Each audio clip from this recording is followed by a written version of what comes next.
Okay, so we're rolling. Okay, so we're going to go back to 1860 because this is important and a lot of things start happening. So 1860, we get our first lawyer president. Okay, so it took them a while. The 1850s where they struggled a while to get. The people don't realize they struggled to get Abraham Lincoln into office. He tried a bunch, and he was not elected right away. So he finally got in.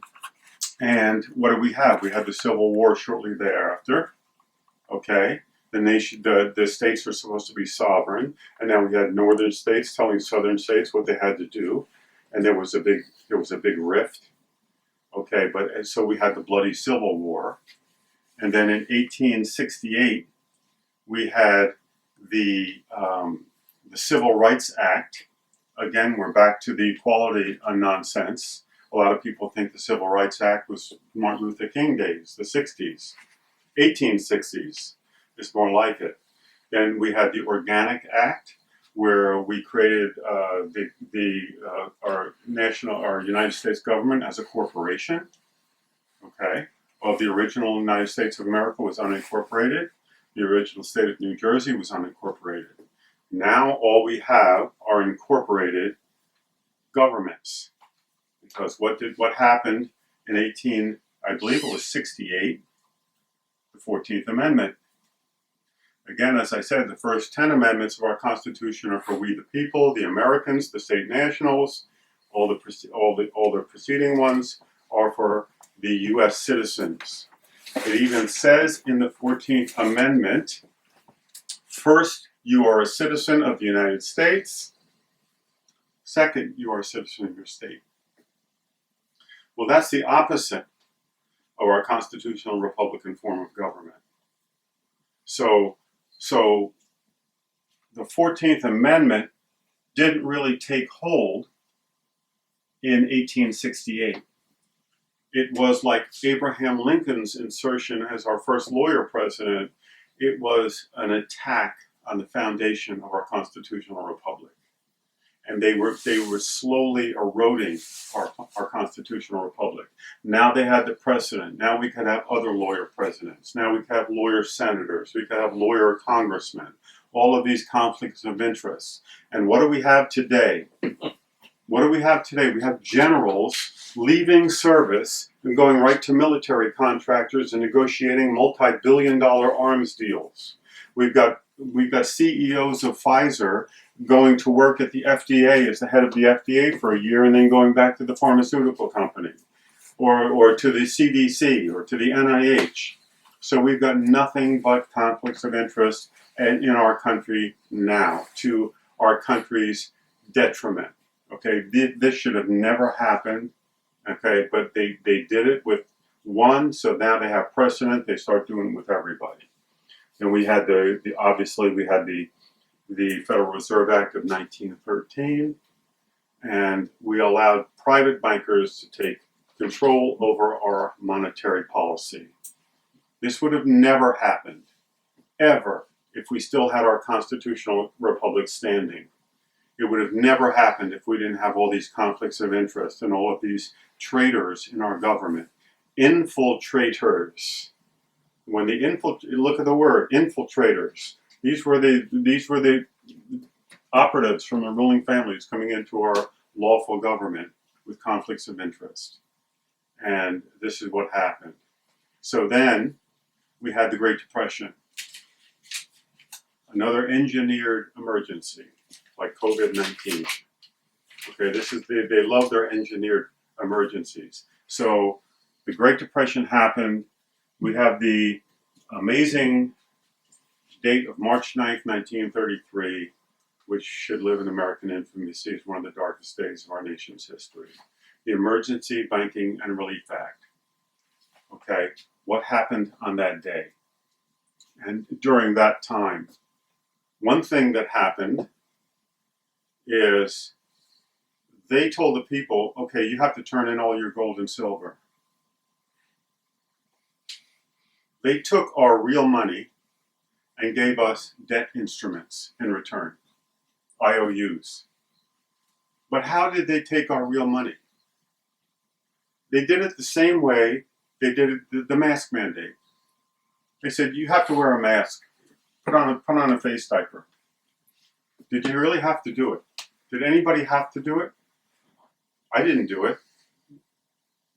Did anyone in 1933 have to turn in their gold and silver? No. No. Volunteer. I walk up to you and say, hey, give me your gold and silver. What are you going to say to me? You're going to say no. No. No. I hope you're going to say no. Yeah. Unless I have a gun. Then, then I'm a highwayman or something. But the thing is, the Milgram experiment proved that if 80% of the people, if they think that you're an authority, they're going to obey you. I don't do that. I just was born this way. I question everything. I just say, excuse me, why? Does it work? Does the mask work? Is it healthy? What do you mean, give you my gold and silver? That doesn't add up to me. 80% of people just gave them the gold and silver. So what did they give up when they gave the gold and silver? Real money. We gave up our law. We We gave up the law in 1933, when the Americans willfully handed over, just because they were asked to, their real money. They gave away their law. And what happened because of that? They made birth certificates mandatory, right? So every boy and every girl that was born now had to have a birth certificate. So we'll get into the birth certificate in a little bit. But first we're going to go back to the 14th Amendment, because the 14th Amendment was really not in full force and effect until March 9, 1933, when the people gave up their real money. They gave up their law. And then it became the default. Okay, so you see, I have a computer, I got two printers. I got a default printer here. So if I hit print, it goes there. Print goes there.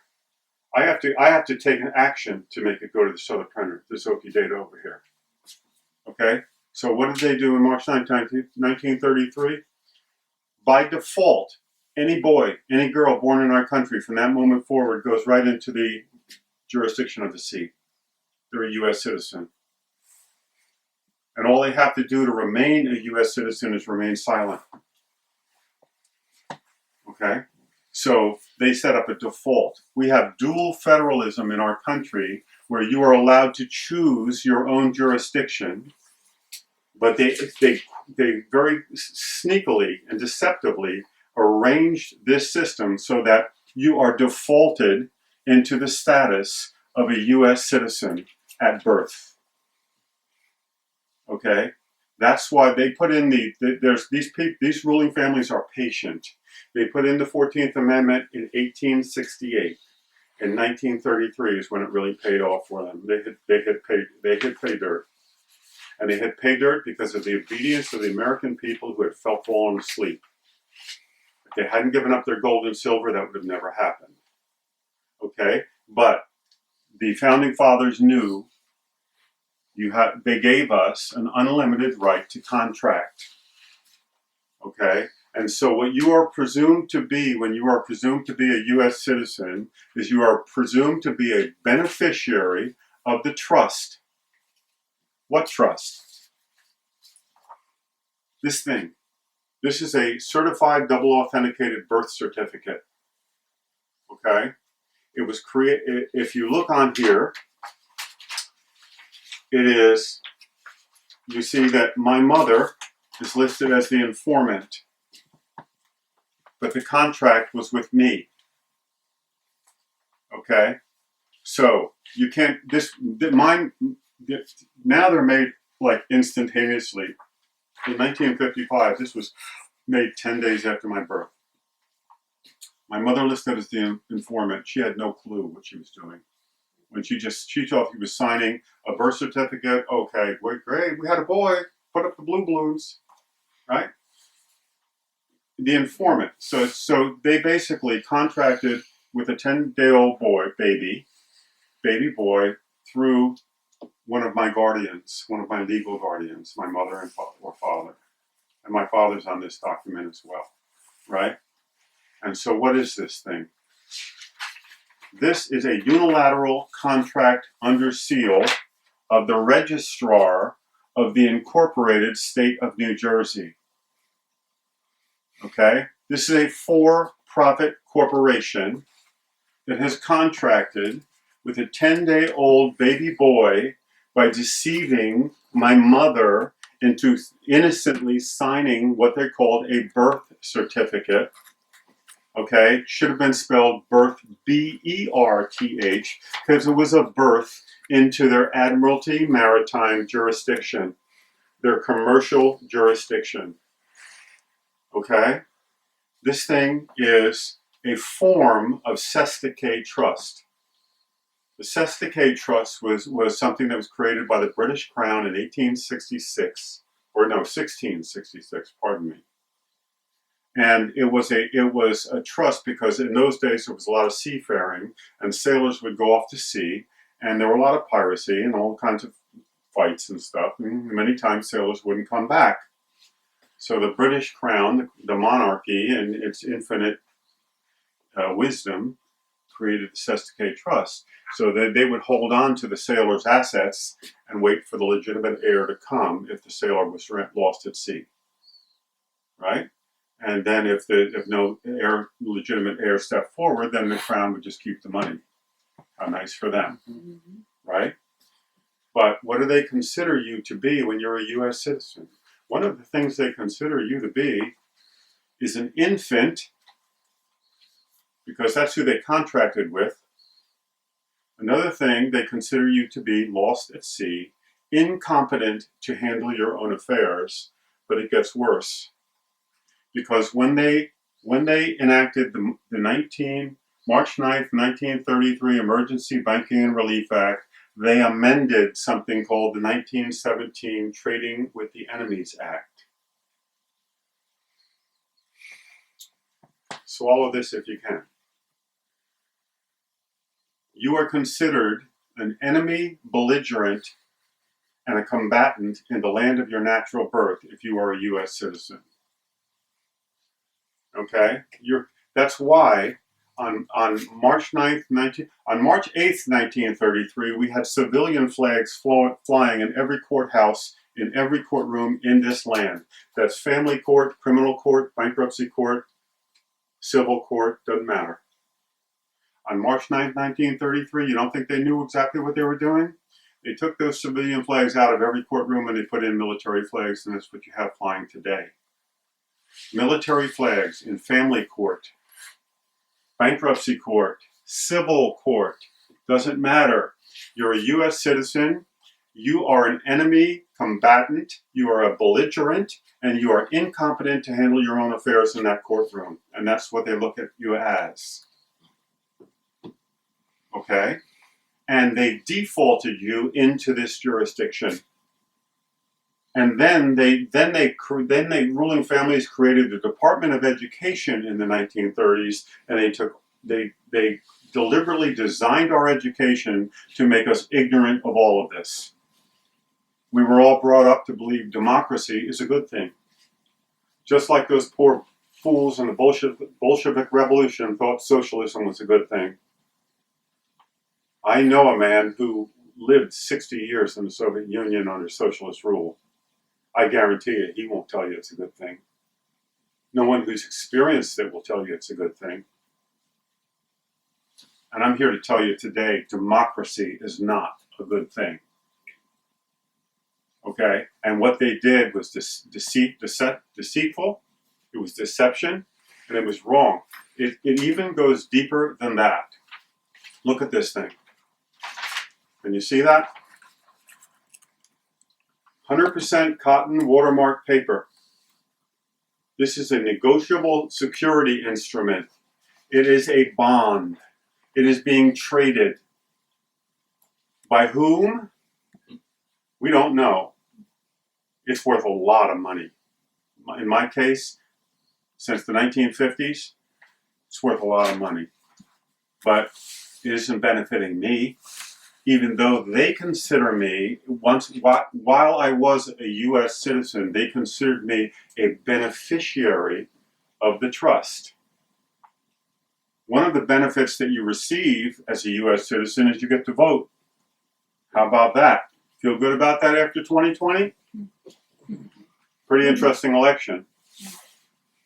Okay? So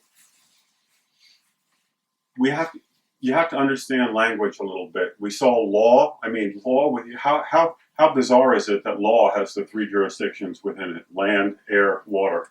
Okay, this is ancient stuff. This is a bond. What's that bring to mind? It should bring to mind bondage. You're a debt slave in this system. You are in bondage to this system. You have, and here's the thing. This is a unilateral contract. Again, we talked about the jurisdictions.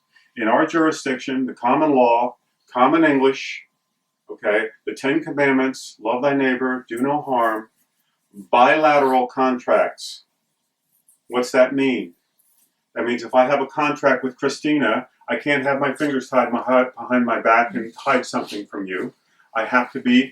We have to have a true meeting of the minds. There has to be full disclosure, and we have to be in agreement about the terms. Nothing hidden, bilateral, honesty, integrity, principles. That's a bilateral contract. This unilateral contract in our jurisdiction, throw it right into the trash. It's not worth the paper it's written on, because it was created in deception. The informant was uninformed. However, all you need to know about the jurisdictions, you go into the jurisdiction Admiralty Maritime, this is a perfectly legal entity, full force and effect. If you don't speak up, you are presumed, again, by default, which printer were we sent to? At birth, we were sent into their jurisdiction. If you don't speak up, you have agreed to this, according to them. You are presumed to be a beneficiary of the trust. And you get wonderful stuff like the right to vote. And they get to invest this ad nauseum. There's a thing on the web. It's called GMEI Utility. It's a depository trust website. I typed my all capital letters name in there, and I found almost 2,000 companies trading on my name in some form or fashion, all over the world: Brazil, Cayman Islands, Canada, Italy, France, United States. Yeah. And I never heard of any of these companies. I never got a dime. So I said, well, maybe there's some mogul named Claude Hudson-Albert somewhere. I never heard of him. Typed in my social security number, completely unique identifier. Almost 6,000 companies trading on that. And they all appear to be like derivatives firms, financial speculation, bond this, bond that. What the hell are they doing? I've never found anybody who knows exactly, but what we think they're doing is bundling these and using them as collateral in their kind of exotic investments. So the Department of the Treasury, which again, infiltration, our country has been militarily occupied since March. What happened on March 9th, 1933 was literally a military occupation of our constitutional republic. Our constitutional republic is held in abeyance. It's still there, waiting for we the people to come home to the land and soil. But what we have functionally is a democracy. What we have functionally is a military occupation, okay, by the territorial and municipal governments. Okay, so this is why we have these military flags in our courtrooms. Now, again, people like to think, well, 1933. Do you know that the Emergency Banking and Relief Act has to be renewed every 4 years?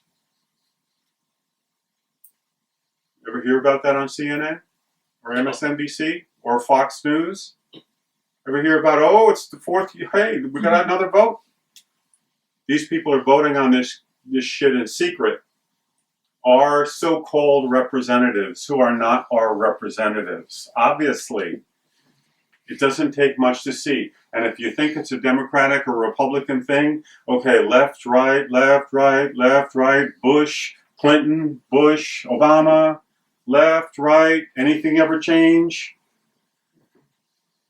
I mean, we had the choice of Barack Obama or John McCain at one point. Which traitor do you want to vote for? Okay, so we the people fell asleep.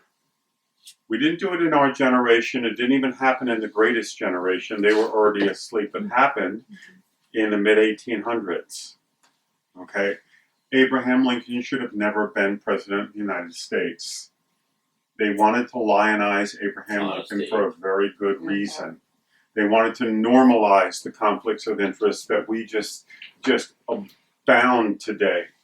Nobody bats an eye when a four-star general retires and is immediately hired for millions of dollars by Raytheon or Lockheed. Nobody even cares. We should care. We should know the law of the land by the time we graduate high school. Our education department has been completely infiltrated, and our kids are being brainwashed. Instead of what is a constitutional republic, they're learning about critical race theory or the 1619 Project. But what a bad guy Thomas Jefferson was. And speaking of Thomas Jefferson, in his words, it is your right, it is your duty. No one else can do it for you. What was he talking about? He was talking about expatriation. The founding fathers were very clear. You need to know the law of the land. And no man or woman should graduate to the age of majority without knowing the law of the land. Knowing that you can expatriate anytime you choose. Knowing the difference between the jurisdiction of the sea and the jurisdiction of the land. Okay?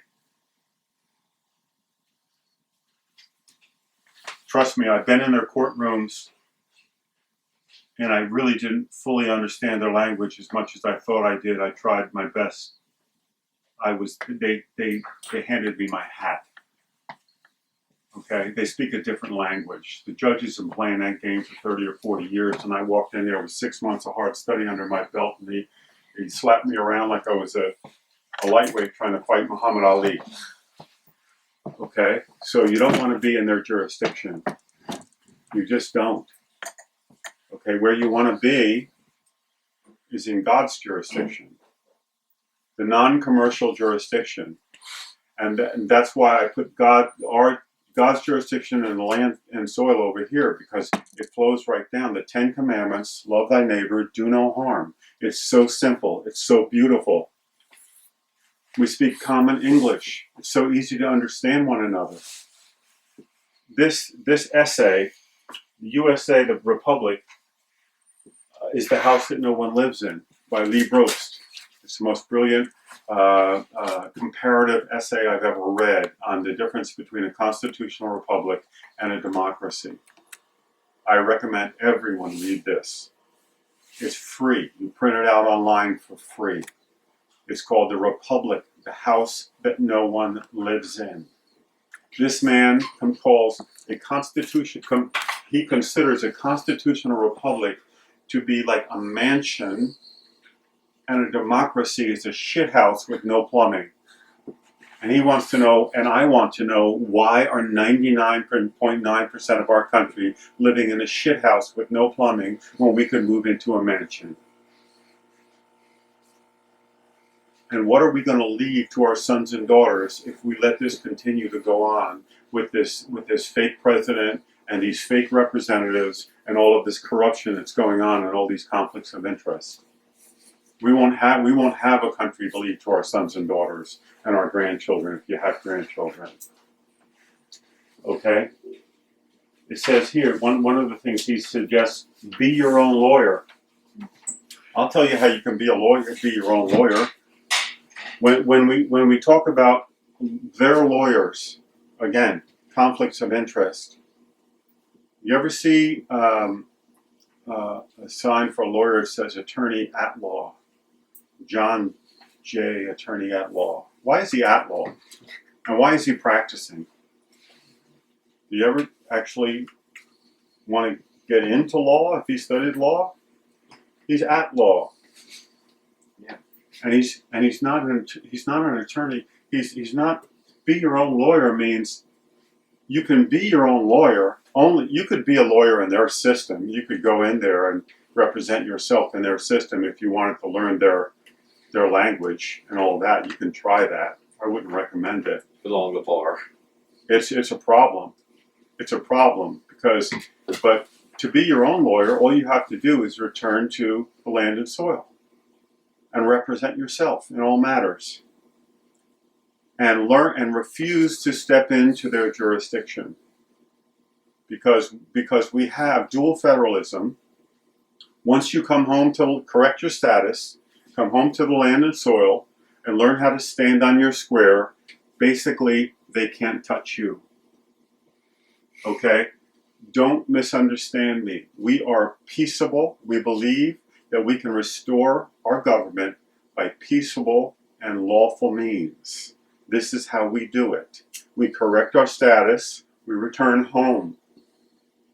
We must obey our law, the 10 Commandments, love thy neighbor, do no harm. We don't go around stealing stuff and consider us immune from arrest. No, theft is against the law in both systems.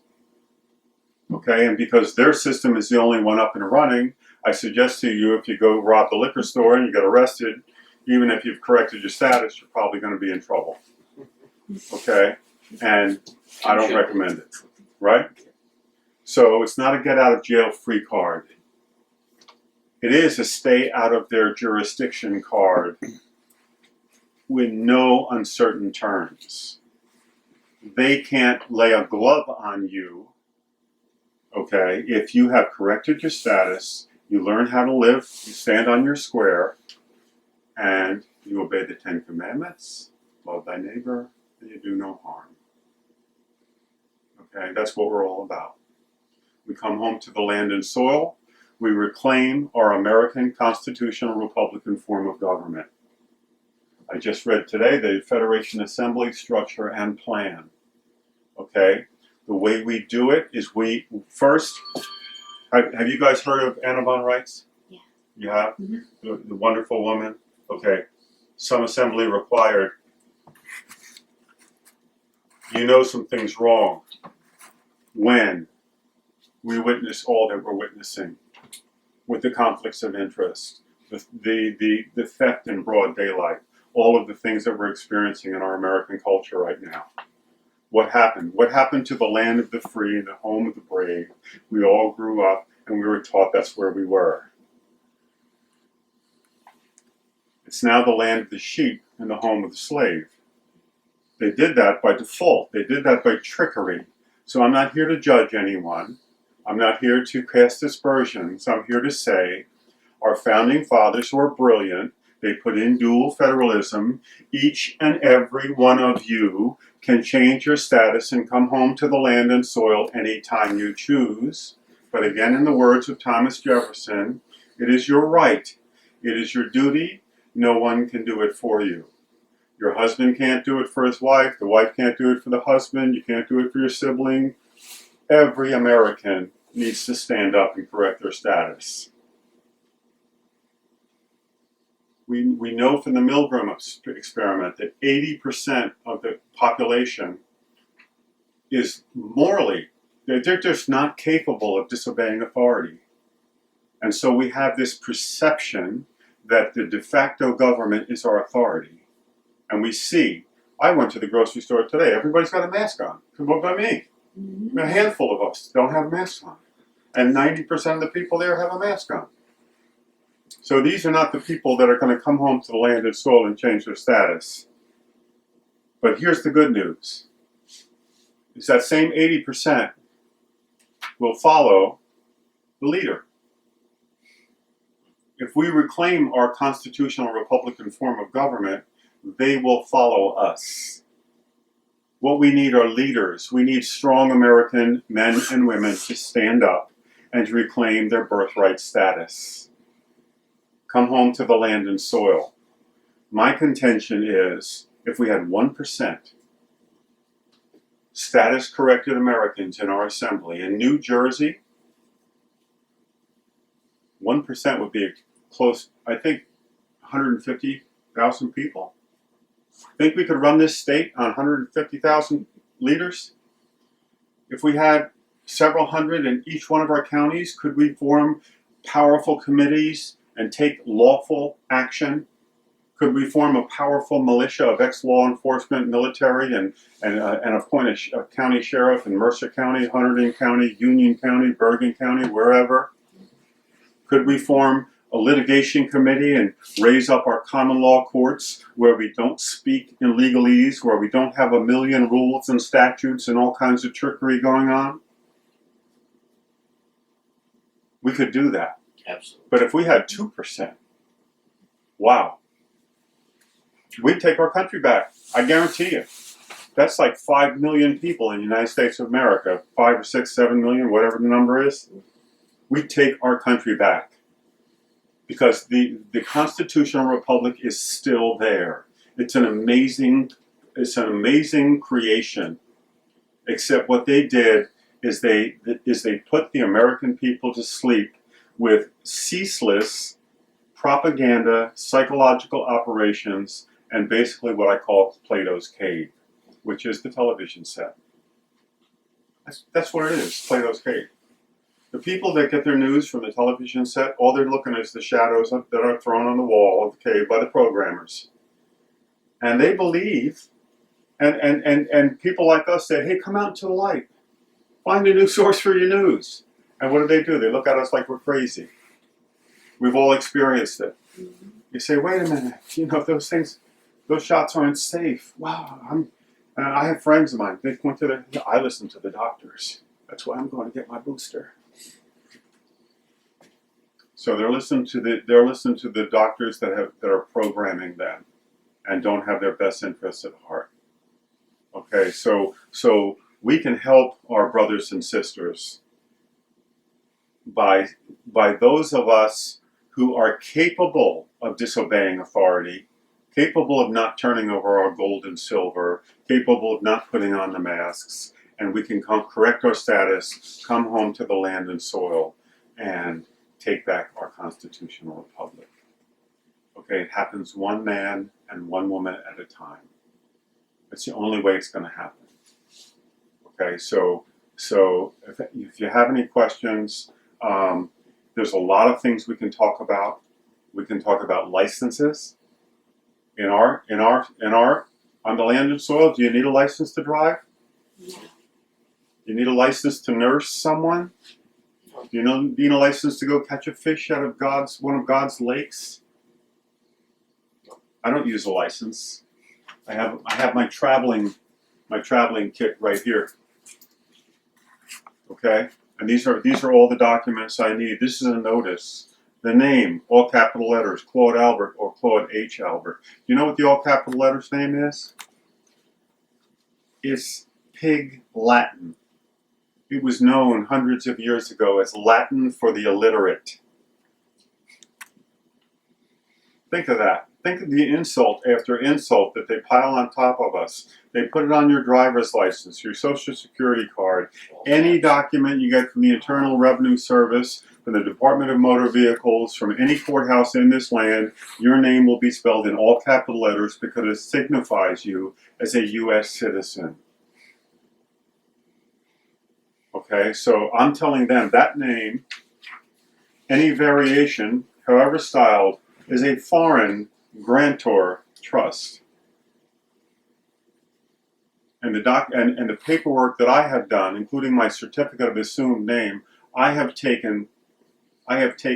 assumed ownership, or I have re-granted myself as the sole beneficiary of that foreign grantor trust.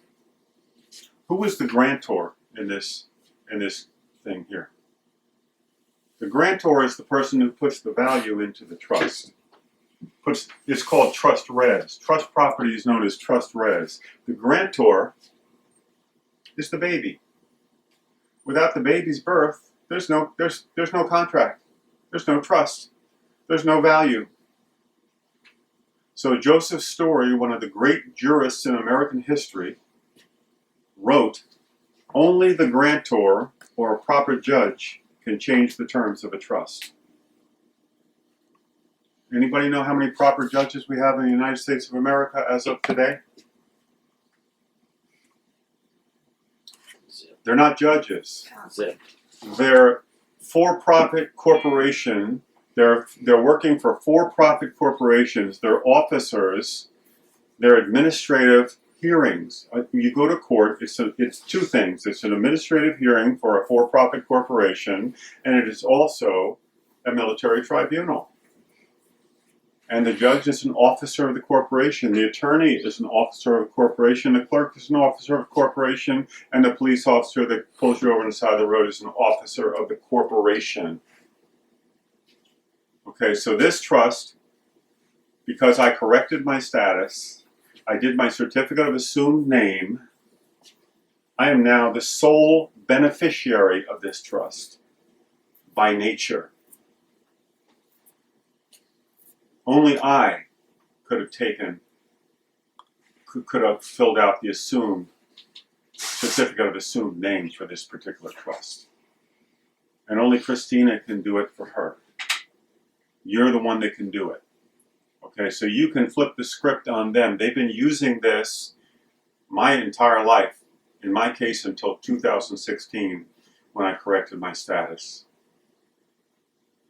So, again, foreign grantor trust. And I hand this to the police officer. The police officer is just trained. What's he want? What's he trained to do? He pulls you over, license, insurance, and registration. What's he doing? He's putting you in their jurisdiction. He's saying, you give me your driver's license, spelled in all capital letters, so I can make sure that you're in our jurisdiction. Yep. Regarding This particular incident, whatever the reason is that I pulled you over. When they pull me over, I hand them this. I say, "Officer, these are my travel documents. I don't want any mistake about my status and my jurisdiction. No mistake. I'm being honorable. I'm calm.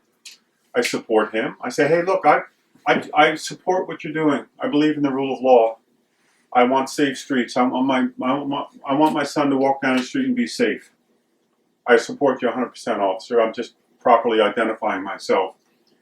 This is my status. These are the traveling documents that will inform you of my true status and jurisdiction." If I open it up, I've got my New Jersey Assembly ID card, front and back, photocopied here, and I've got my American National Passport here. This is another thing that we'll teach you how to do when you go into the assembly. I have an American State National Passport. Okay, in their computer system, if they run your passport in a system, if you haven't corrected your status, it'll just say U.S. citizen. As soon as they run your information through the passport, they'll know they have jurisdiction over you. Okay?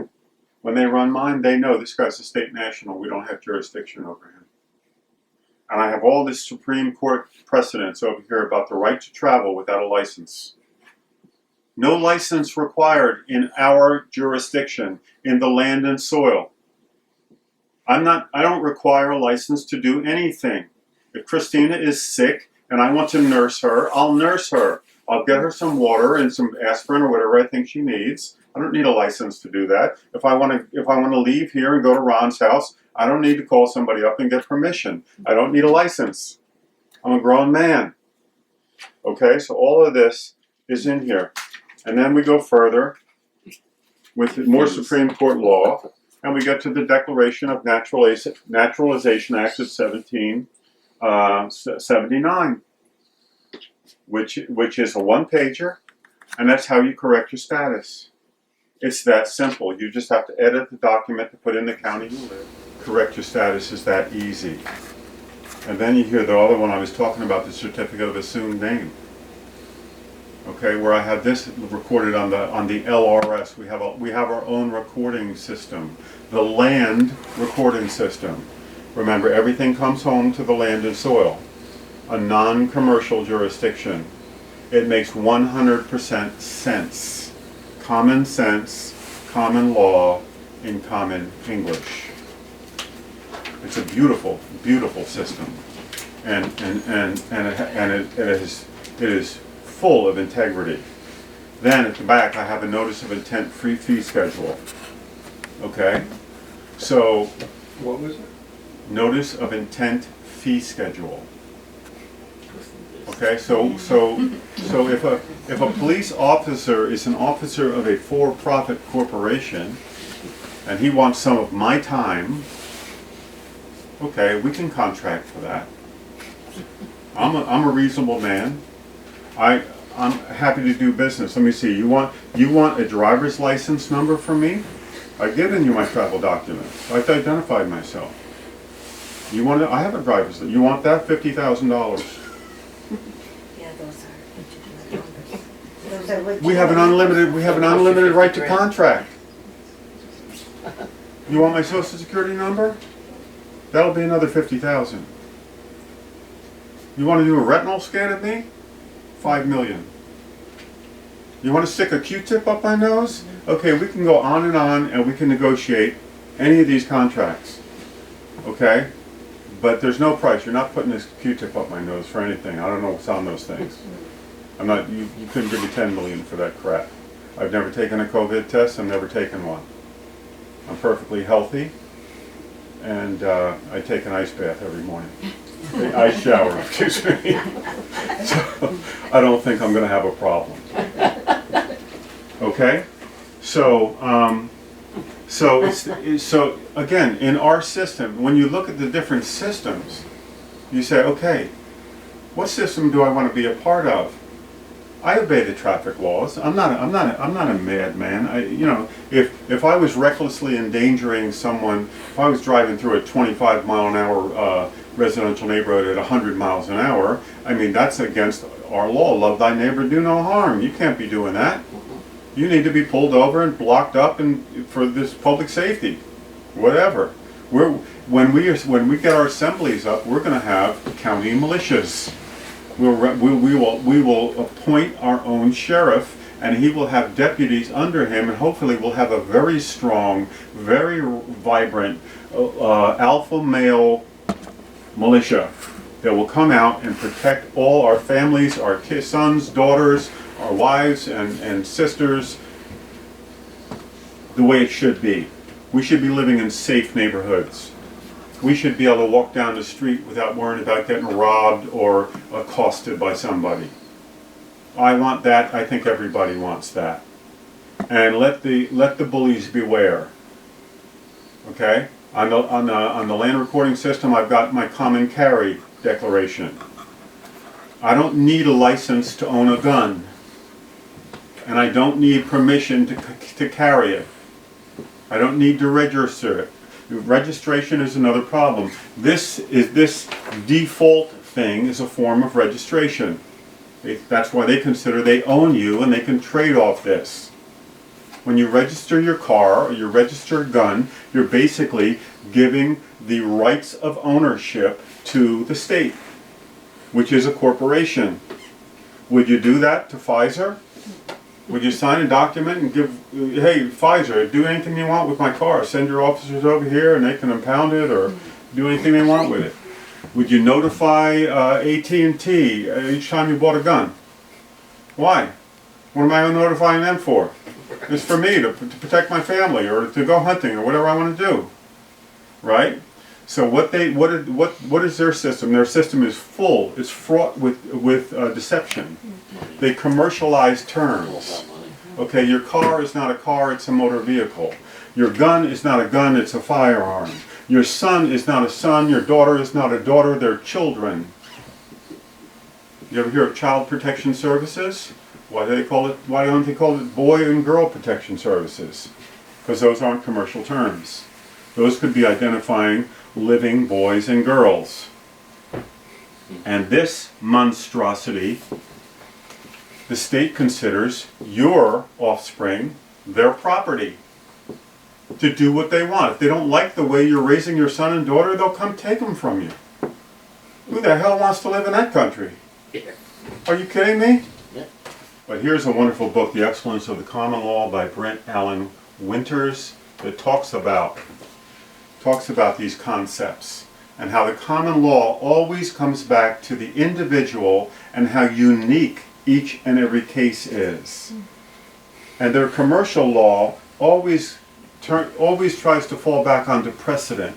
And okay, so we have Albert versus Gardner here, and we want to talk about what happened with Jones and Jones back in 1963. Who the hell cares about Jones? I've got an issue with Ron here.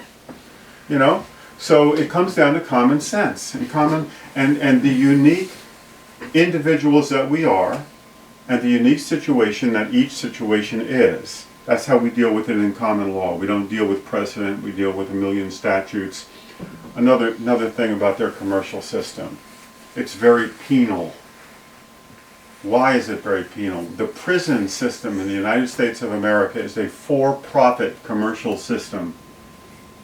They make a tremendous amount of money sending people to jail. What country on earth has more people in jail than any other right now? Anybody know? No one has more. No one has more people than us. Yeah, the United States of America. There's more people in jail than any country on earth. That should shock you. Okay, it shocked me when I first learned it. I said, really? The land of the free and the home of the brave? What the hell's going on? They make so much money off sending somebody to jail, but in our common law jurisdiction, we're not penal. We don't, all we care about, number one, they have charges, again, because they're a commercial system. So they have dockets, because everything's docked at sea, including you, the U.S. citizen. They have charges, because everything's commercial. We have claims. What's the claim? Where's the injured party is the first question we ask. If I ram into Ron's car, Ron's got damages. He's got a claim, and I'm supposed to fix his car. It's that simple. Do you have a legitimate claim? Then let's make the situation right. That's what we're looking. We're not looking to throw somebody in jail, unless we have to. Occasionally, you get some nut job who's going around hurting people and needs to be locked up for everyone's protection. But it's a rare thing.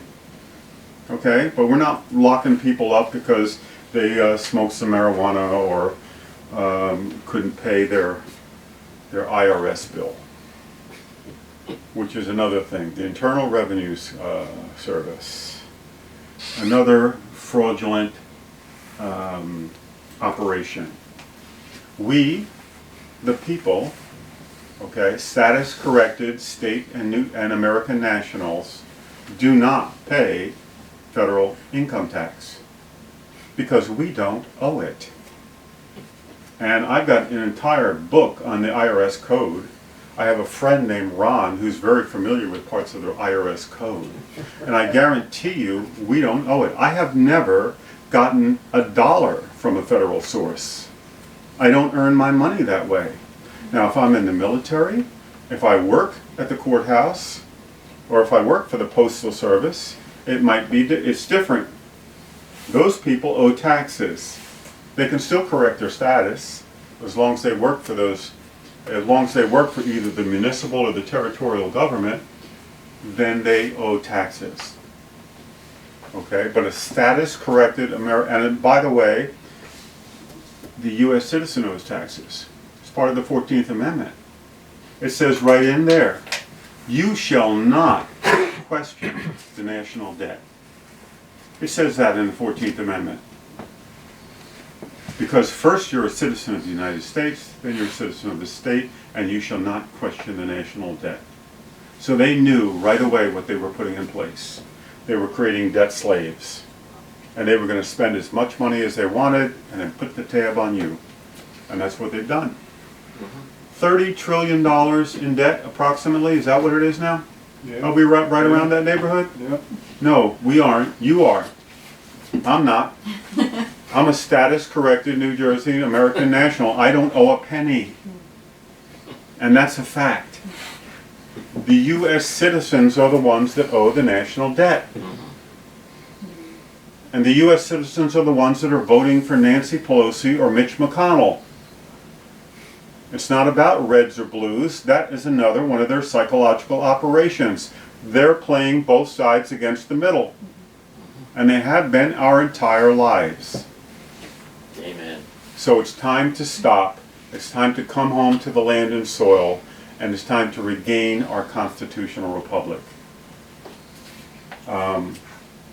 I'll pass some of this stuff out. Jessica, you take that home. Even after you've corrected your status, these are some steps that you can take, including going through the 928s. You don't have to do the 928s, but I suggested. Did you correct your status, or you're almost? Yeah. Almost, you know. I'd like to see that though. Yeah, I'm going to give you one to take home as well. And okay, so if you guys have any questions. I have that. You do? Yeah. Yeah, Ron has it. And here, we'll pass these around too. What people don't understand, one of the things that people don't understand is the roles of the subcontractors. Okay, so most people think, I used to think, we have one constitution.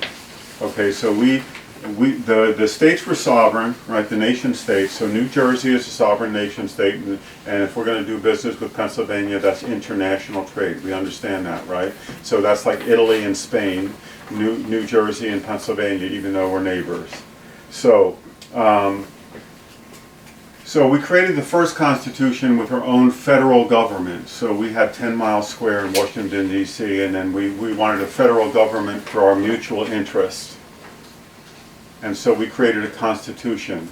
A constitution is a contract. So it's specific and enumerated things. You can do this, but you can't do that, right? So we had our federal government. But then when we won the war, there were things we really couldn't do as a fledgling nation. We didn't have a navy. We had to subcontract with the British monarchy for certain things. And the papacy was already established as very influential and wealthy, and we subcontracted with the papacy as well. So the British territorial government is British. That's the second constitution, and the municipal government is papist. Okay, and so we have three constitutions. And what happened is the subcontractors, that's what we could consider them, because they were doing services for us that we couldn't do ourselves, but we're paying for them. It's a contract. But they started playing games, and they did end around the contracts. They violated the contracts, and so now they're in a position. It's tough to say how it's all going to play out now, because we're such different countries now. We're such a larger country. But I think the way it's going to work out is if we can raise our constitutional republican form of government up and get fully functional and get, let's say, I don't know, 150,000 status corrected assembly members in the state of New Jersey, and likewise in all the other states according to their population. We're going to have to cooperate with the subcontractors. There's a lot of things in place. We're not going to be able to just say, okay, no, we're the militia and move aside, Charlie. We're going to have to work with the Ewing Police Department or the Flemington Police Department, and we're going to have to find cooperative ways to do all this stuff. So it's going to be a little different, and this is all something that, these are all logistical things that will happen as we go forward. The puzzles will present themselves and we'll unravel them. But there's no problem without a solution, so we'll get around to that. But this I wanted to pass around because, actually just pass the whole thing around. They can each take one.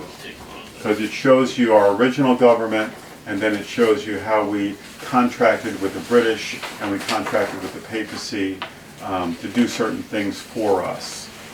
Unfortunately, they didn't live up to their contracts.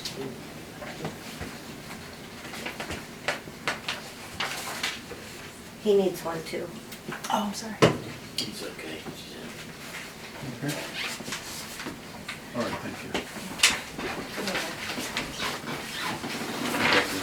God, thank you. Thank you.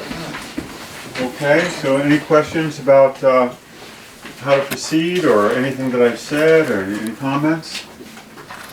I think the document that Emily put together today has a great outline of how you should proceed with template clicks and so forth. Mhm. So I think it's going to make it a lot easier to correct status than what we were initially introduced to, and certainly when you were doing it all by yourself. Right. So it was very, very difficult. You had no guidance except your own mind and a lot of reading.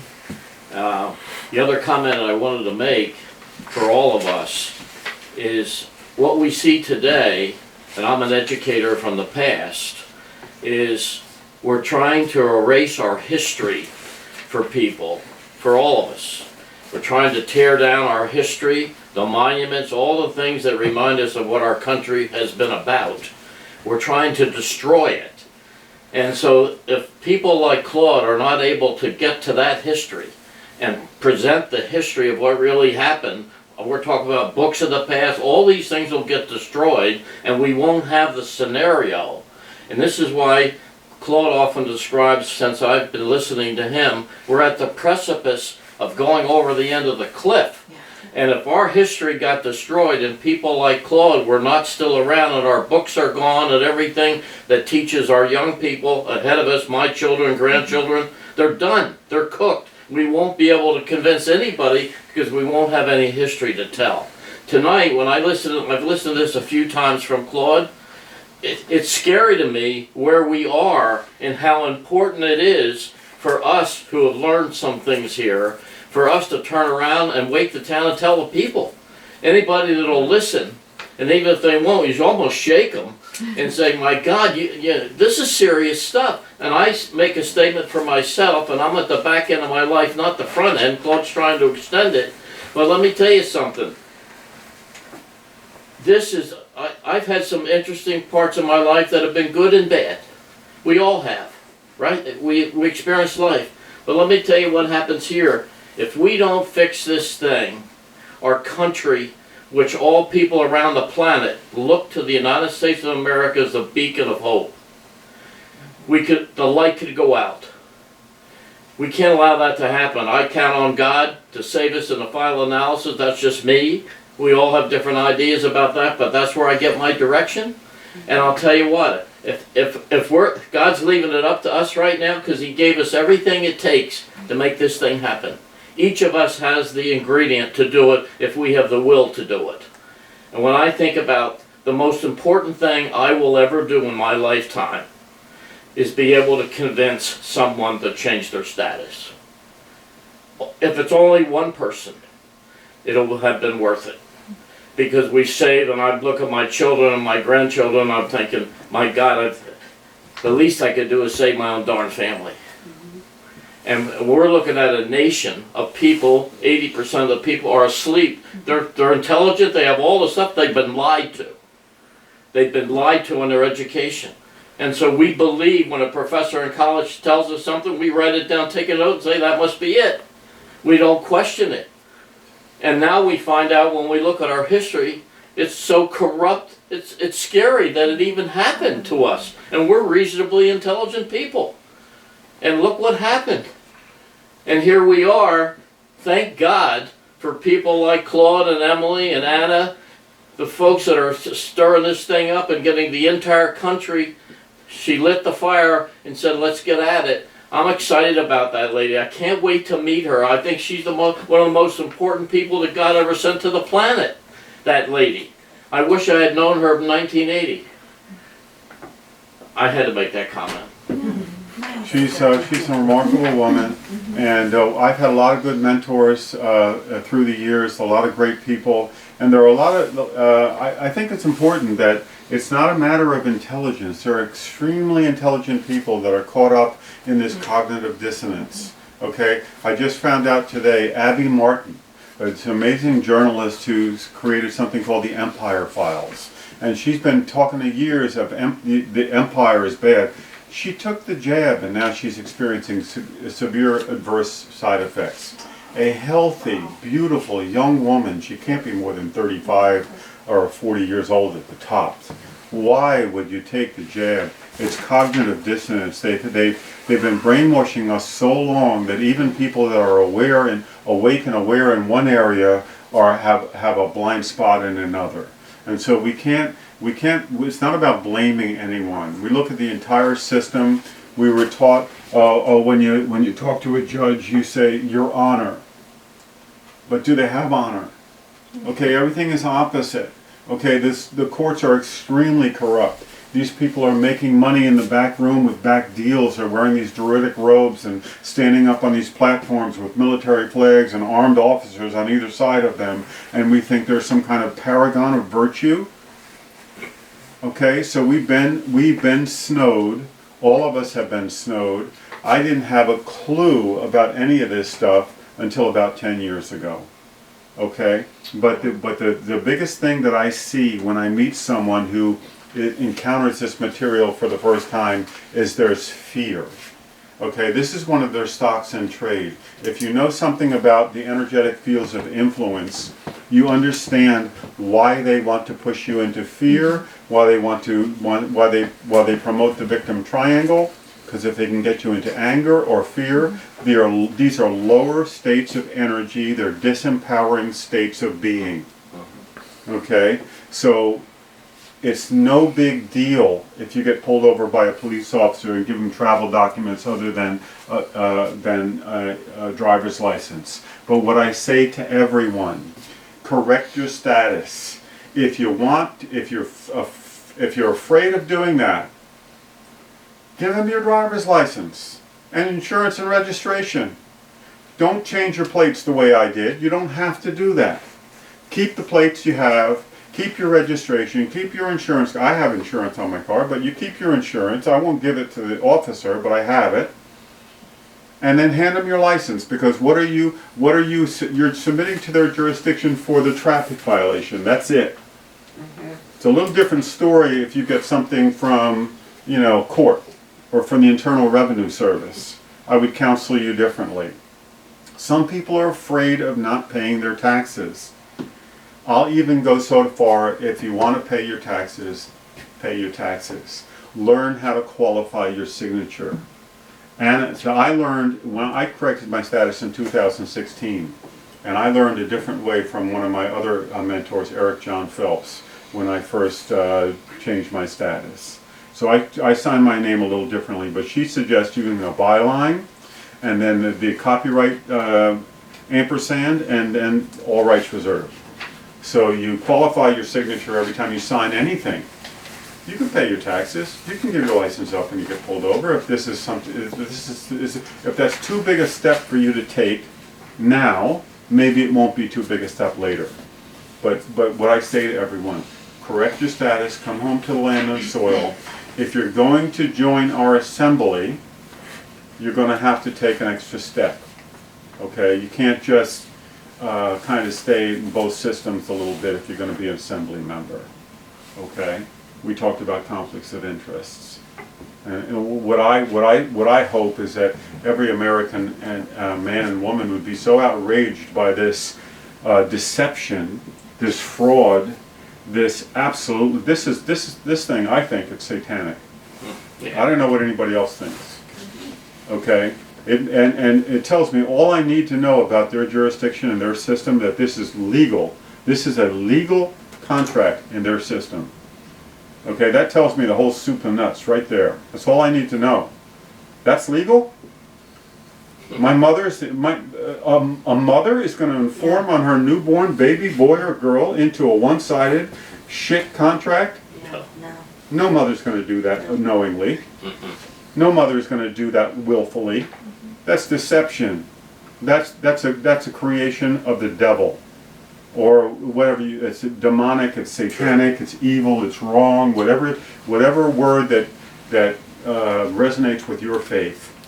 For me, that's evil, and I don't want any part of it. Okay? Now, we don't throw it. Some people want to tear it up. You don't tear it up, because there's good news here as well.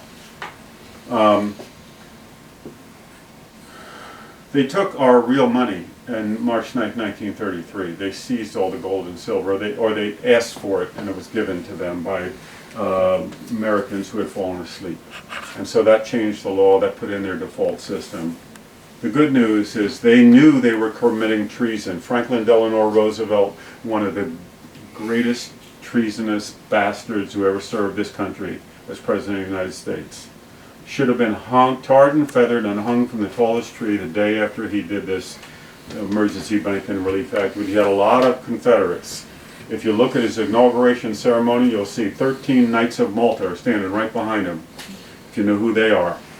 You know, the Jesuit order, the military arm of the Catholic Church. Remember, we have contract with the Papists. Anybody here know that the Catholic Church has a military arm? They're called the Jesuits. The Knights of Malta. These are evil. If you read their oaths, they will curdle your blood. These are evil people. And they have assassinated presidents, they have poisoned people, they'll do anything to insert their little devices, and they have done it for a long time. But because they knew they were committing treason, they held all this stuff in trust. As we said before, these are forms of trust. This is a form of a trust. I call it a quasi-trust because it has no trust in it, obviously. But it is a form of what is a traditional trust. Is, let's say Ron wants to take some money for his grandson, and he says, look, I'm going to take this pile of money and I'm going to give it to this guy who I know knows how to handle money, right? And he's going to invest it on behalf of my grandson. So Ron would be the grantor, putting the value into the trust. He's handing it to the trustee, who is a man of a trustworthy man, who is going to handle it, manage it for a fee. He gets paid for his service, but he's doing it on behalf of Ron's beneficiary, who is his grandson. Trust me, the wealthy know all about trusts. If you really design a trust properly, you'll also have a trust protector. You'll have another role in there. And the trust protector will be another man of wisdom who's going to keep his eye on the trustee to make sure he's trustworthy on behalf of that beneficiary. That's a real trust. And it can be set up. And these ruling families have millions of them set up. And the other thing about trusts is they're confidential, so nobody knows. When Nelson Rockefeller came in to be he wanted to be vice president of the United States way back in, I think it was the 60s, and they said, you know, how much are you worth? He said, well, I don't know. He wasn't bullshitting. Yeah. He didn't know. The trusts are so big, and they're private. If you make a private trust indenture, that's what it is. It's private. Nobody can know what's in it, and you can't trust. You can sue Nelson Rockefeller, but you can't get after the trust. Right. And that's why the wealthy families put everything in trusts. So they just have. So he had like 75 million in chump change over here, but the real fortune was all in trusts. And he didn't own it. He was just the beneficiary of it. So nobody could go after what's ever in the trust. Yeah, they don't own anything, they control everything. They own nothing and control everything. The little 75 billion that he eventually disclosed was pocket change. It was like this much compared to this whole table, which is the trusts. That's right. And that's how all the ruling families have done it. That's how they control this so much wealth that they can literally control, with COVID-19, our AMA, our hospital associations, our government, the CDC, the FDA, the NIH, all of these operations are controlled. Yep. By who? I always ask this question to people, I never get an answer. If every country in the world is in so much debt that it can't pay it back, who the hell do we owe it to? Rothschilds. Who did we borrow $30 trillion from? Rothschilds. Last I heard that China was in debt, and Russia's in debt, and Japan's in They're debt. all broke. They're all broke. Everybody's broke, and everybody's hopelessly in debt. Who do we owe the money to? Our own country's bankrupt. So the fractional reserve banking system is as big a scam as this system, as this default system, where you took a country where our founding fathers gave us dual federalism and said each and every man and woman can choose their own jurisdiction, and they put in the default system on March 9th, 1933. And now what do we have? We've got 99.999 U.S. citizens, and there's like 15 or 20,000 of us Americans running around trying to save the country. Yeah. Yeah. Okay, so that's what we're trying to do. Some assembly required. Anna Von writes, she's not kidding, a lot of assembly required. We need numbers. We need patriotic men and women to step forth and join us. If you do nothing else, I ask you to tell other people about my class, send them here, bring them here, okay? It's time we do this, because if we don't do this, when my son is a grown man, he may be living. I'm constantly reminded of these pictures of these poor fools screaming in the Bolshevik Revolution, socialism. They were so fired up. They wanted socialism more than anything they could imagine, and they thought this was going to be such a triumph when they killed the Tsar and took over. And it turned out to be a multi-generational nightmare for every one of them. 100 million people died, and the rest were living in poverty, the vast majority. And so 99% of the Soviet Union lived in poverty, and there was this 1% that was incredibly opulently wealthy. Doesn't that sound like a monarchy? Mm-hmm. It sounds exactly like a monarchy. That's where we're headed, folks. The democracy is nothing more than another form of communism and socialism. It's the rule of the many by a few. It's corrupt by nature. Look at their jurisdiction. Look at what they think is legal. Again, there are different words. In our system, it's lawful. In their system, it's legal. So if you want to be in a system where you don't understand the language, where people are allowed to do shit behind your back and then say that they've contracted with you, that's the jurisdiction of the C. It's all, actually, their entire system is the Uniform Commercial Code. They say it right in, they tell you what it is. Uniform Commercial Code. Walk into any courthouse in our state, you'll see the great corporate seal right on the wall as soon as you walk in. They don't hide it. You'll see the military flags. It's either going to have a spear or an eagle or something right there in the gold fringe on the flag. Yep. In every single courtroom. Yep. So make no mistake, we're under military occupation. You don't want to be a U.S. citizen. Even if you don't join our assembly, I would say correct your status. I don't know if you do any good for us or not. I really don't care. What I care about is finding brave American men and women who care about our country, love their neighbors, believe in God, and come home to the land and soil so we can save our country. We can rebuild and restore our constitutional republic, always doing it by peaceful and lawful means. That's our mission. I would invite every one of you to join us. We would love to have you.